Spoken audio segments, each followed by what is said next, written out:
The crime scene, I've seen the police, I've seen the yellow tape. Now on Good Day, waking up after tragedy. The latest on the deadly strip mass stabbing, what we learned overnight about the suspect.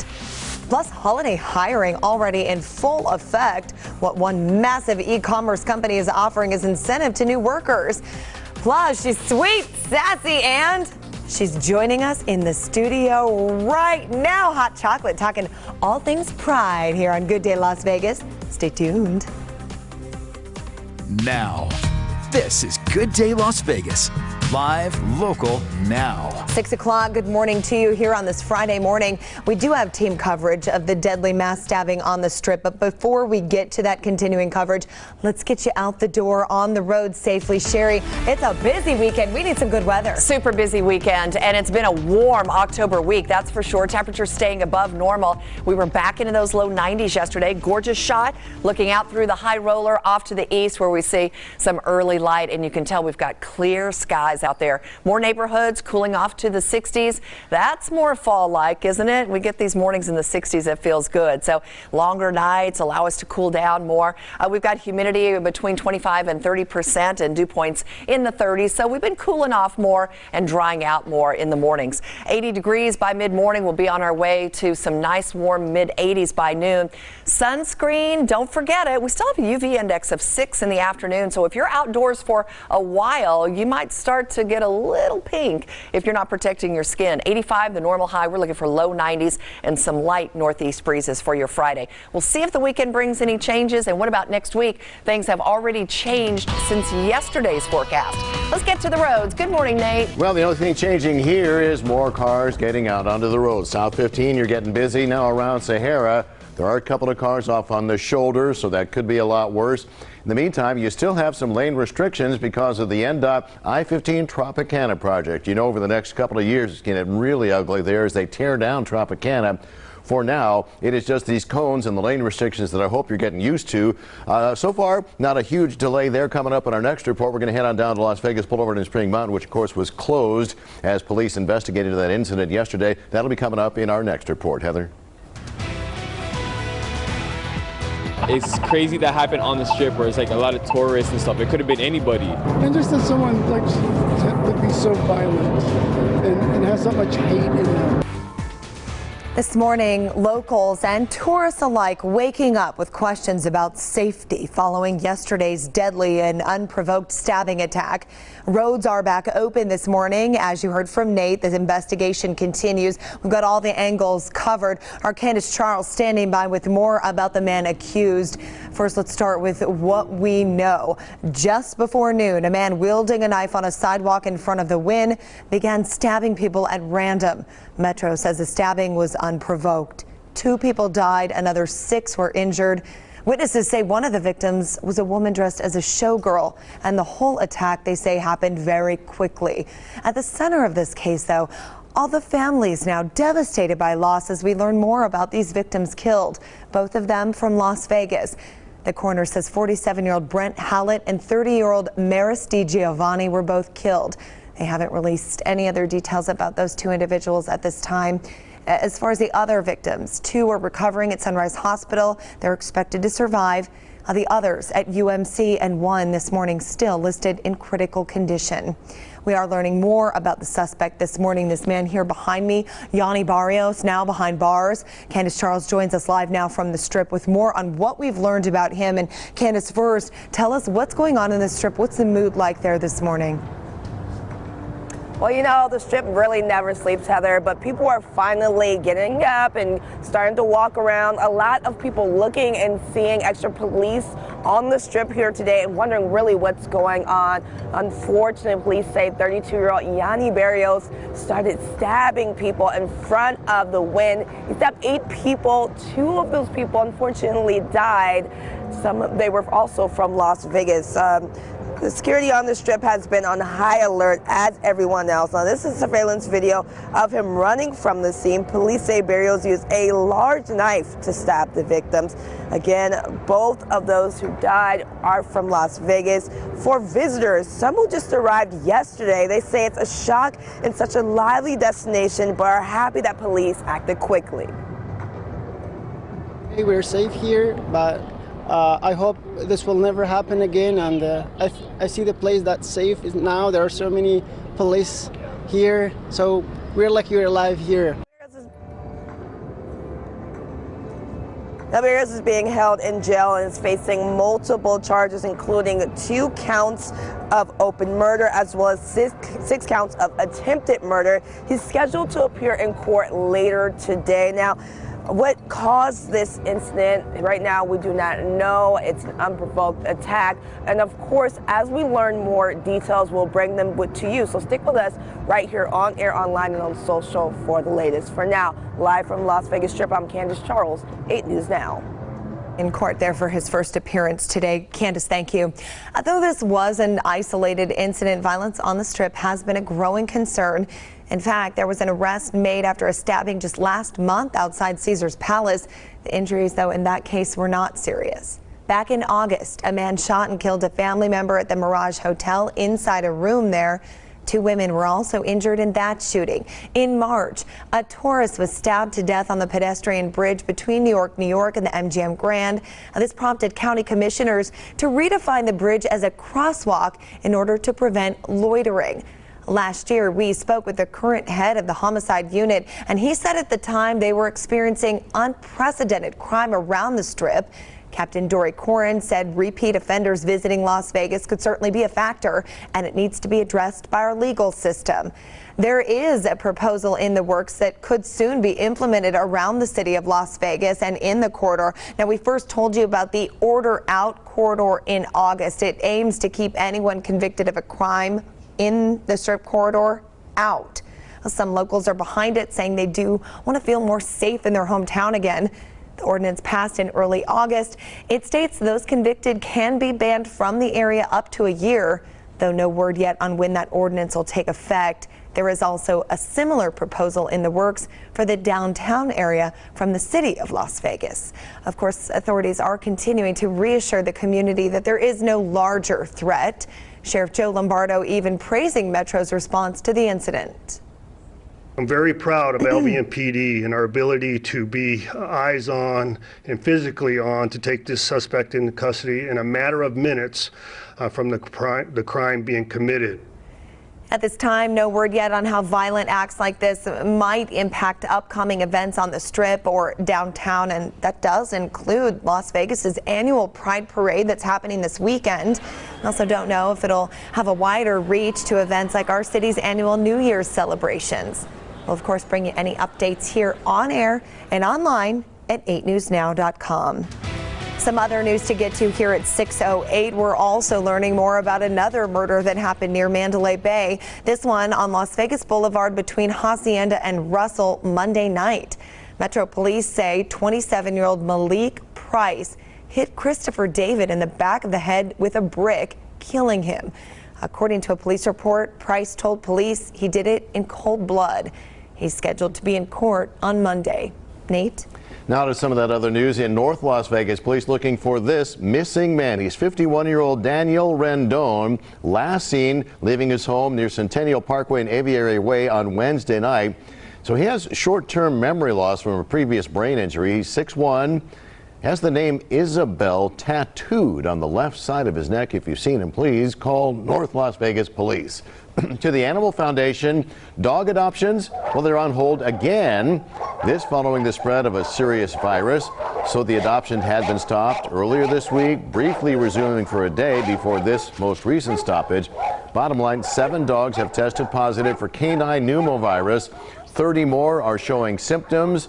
The Animal Foundation says all the dogs getting treatment are responding well, but they're still not sure when adoptions are going to start up again. Now, if you say you lose your dog, it ends up at the Animal Foundation, you'll still be able to get down there and pick up your dog. They're adopting out cats and other animals, though, right? Absolutely, yeah. Okay. Well, a quick reminder, the Raiders are taking on the Kansas City Chiefs in Kansas City Monday night, but you can see the game right here on Channel 8 with kickoff set for 5 p.m. This is your home for the most Raiders games. Raiders and Chiefs right here on Channel 8 Monday at 5 p.m. Tune in, don't miss it. Coming up later, we're giving away tickets to see Donny Osmond right here in Las Vegas. You'll have your chance to win 4 tickets to the show, a VIP experience, plus a $200 gift card to Ruth's Chris Steakhouse. Oh my goodness, dinner, and Dreamy Donny. Stop, it's too much. Caller number 8 will win. We'll put that number up for you when it's time to call in just a little bit, Heather. Yeah, good prize. All right, regardless of what Sherry's telling us with the weather, fall is here. Those decorations are going up and, well, unfortunately, so are the prices. So if you're looking for the perfect pumpkin to pick, be prepared to pony up. Sherry, it looks like you have a visitor over there. Well, you know what, Heather? It's hot chocolate kind of weather. Yes. It doesn't feel like it, does it? But you are year-round weather. Thank you. Yes, you are. Oh my goodness, hot chocolate is with us. Would you like to help me do the forecast for Friday? Yes. My Well, dear? Starting at 76 at 8 a.m. That's right. 12 p.m. 85. 3 p.m. 91. 6 p.m. 89. And 8 p.m. 86. Woo! Woo! I'm seeing rainbows and sunshine today. What do you think? We're going to talk with Hot Chocolate coming up. We are gearing up for Pride Week and weekend. And joining us is Hot Chocolate. We're going to find out what's in store for the Pride Parade downtown. So excited. Oh, my I can't gosh. wait. It's going to be fabulous. All the floats. Oh my goodness, you've been here a few years and we're just going to talk more about you and Pride Week and all the fun stuff coming up in just a few minutes. And 8 News Now will be right back. Bo on.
Care Breast Care and Southwest Medical.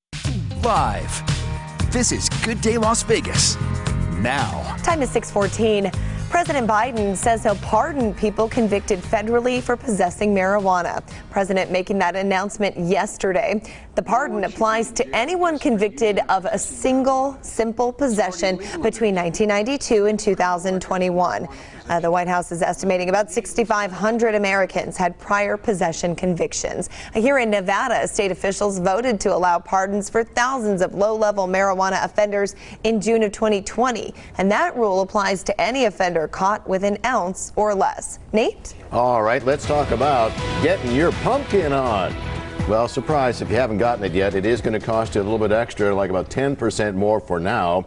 Now, the folks at Pumpkin Patches have a tip to make sure you're getting the freshest pumpkin you can get. Look at the stem. If it's colorful, then you've got a fresh pumpkin. If the stem is starting to turn white, you're looking at a pretty old pumpkin. Sherry. Oh, that's a good tip. I didn't realize that, Nate. Thank you. A touch of Disney magic is coming to the Valley. Walt Disney Animation Studios announced that it will team up with Lighthouse Immersive Studios. Those are the folks behind Immersive Van Gogh. Maybe you've seen that show. Together, they'll create an immersive experience that will debut inside the art space at Crystals next year. It's said to make audiences feel that they've entered the incredible world of Disney characters and become one with them. Ticket pricing and the on-sale date will be announced at a future date, but it looks magical. It really does. Well, we've got a magical forecast for you as well. A lot of folks are just loving this warm October weather. Look at these beautifully clear skies as we look out across the North Valley there. So pretty. There's downtown Las Vegas. Going to be hopping tonight. We've got First Friday. We've got the Pride Parade. There's so much going on again in Las Vegas. You got the Renaissance Festival out at Sunset Park this weekend. It is going to be a busy weekend. And October is always busy for us because our weather cools off a little bit and we usually have great weather to be out and about for all the festivals and the fun. We do have some 60s around the fringes of the valley, 70s in the interior valley. Outside the valley, it's been cool up in Indian Springs and 58 degrees, 47 in Caliente. Northeast Clark County, Mesquite at 67, low 70s for Boulder City, Laughlin at 77, and Pahrump, you're in the mid 60s. Look at Death Valley, still 81 with 40s up in Reno, low 50s for Tonopah, Ely coming in at 36. We're going to aim for another extra warm day. We were at 91 yesterday. That's right where we'll be again today. Mid 80s is normal. Sunrise officially 6:41 and sunset at 6:16. The Northwest still under high pressure. In fact, it goes all the way from the Pacific Northwest down to the Southwest. We will get a system finally coming in early next week that will break down the extra warmth. And it looked like it was going to bring us a lot of wind and cooler temperatures next week, but I don't think the effects are going to be quite as dramatic. There's been a huge cold front, though, that's dropped through the northern plains, the upper Midwest. If you're traveling, say, to Minneapolis, Chicago, Kansas City, take a nice warm coat because they're looking at highs only in the 50s, mornings in the 30s. The Southeast looks nice, and of course, so much recovery and work going on in Florida since the hurricane last week, but the weather looks like it will be very quiet and sunny. There is low pressure that's still spinning showers and thunderstorms into New Mexico, and of course, it's the big balloon fiesta in Albuquerque. They've been dodging showers and thunderstorms all week, and for us, we'll stay under this dome of high pressure. 60 degrees up on the mountain, and then next week, we're looking at a chance of rain in the mountains and maybe even a little high elevation snow. We'll see how that goes. 91 for the valley today. Normal high, as I said, 85. Light northeasterly breezes. Temperatures don't change too much into the weekend. Then we've got Columbus Day and Indigenous Peoples Day on Monday, and ever so slowly the temperatures will slide into the upper 80s. Some clouds around on Tuesday. Doesn't look like it's going to be as windy next week as we first thought, but there will be some clouds and cooler mid 80s with mornings in the 60s. All right, let's check the drive. All right, Sherry, so the freeways are really in excellent shape when we're talking about being here coming up on 6:30 on a finally Friday. North 215 Beltway, West 215 Beltway, even the Southern 215 Beltway. Now, of course, it's all going to jam up a little bit more as we get closer to, I'll say, 6:30 or 7. But the only trouble spot, if you want to call it that, is the I-15 southbound. Just a bunch of cars on the road. Now, we do see a couple of cars off on the left shoulder on the northbound side. Sorry, the camera's getting a little bit fuzzy on you there, but this is the southbound side. Northbound, a couple of cars off on the left shoulder with the Central Resort Corridor up there on the right-hand side. We promised you a look at Spring Mountain and Las Vegas Boulevard. That's actually actually even gotten better than it was when we started this morning. Of course, the intersection completely shut down. In a police investigation yesterday, they even shut down the exits from the 15 to Spring Mountain, all back open. And even a couple of hours ago, there were a bunch of construction cones and still some turning delays, but they moved all the cones off to the side, so Spring Mountain and Las Vegas Boulevard doing much better. So Sherry's stirring up some hot chocolate for you. That's coming up next. It sure is. Yeah, you don't want to go anywhere because it's going to get sweet, maybe a little spicy. Hot chocolate is here. She is talking about her career, all the festivities for Las Vegas Pride Weekend. We're kicking it off right here. Next on Good Day Las Vegas.